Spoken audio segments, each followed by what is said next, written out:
Sagad sa ganda, sagad din sa lamig na Sagada Tour.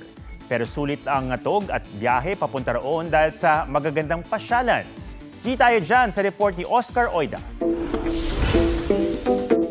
Kung first time sa Sagada, sagarin na rin ang gala.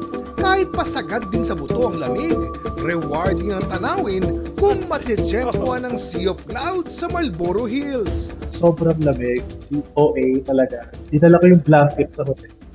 Kerong talaga eh. Wala akong pake talaga. Para lang makasurvive ako.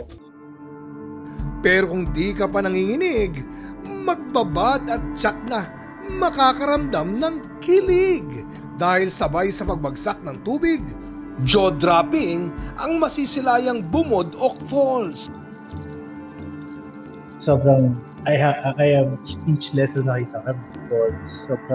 Sobrang lamig lang talaga. Mapapawi naman ang pangangatog dahil tsak pagpapawisan sa challenging na akyat baba sa isang kuweba, ang Sumaging Cave. Kasi hindi naman kami sanay ng mga hiking. Pero nung nag-cave kami, hindi rin namin na-expect na may enjoy namin siya.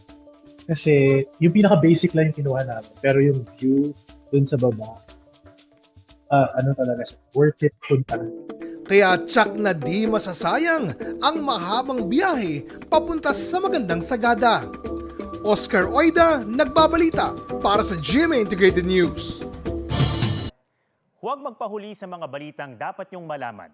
Mag-subscribe na sa GMA Integrated News sa YouTube.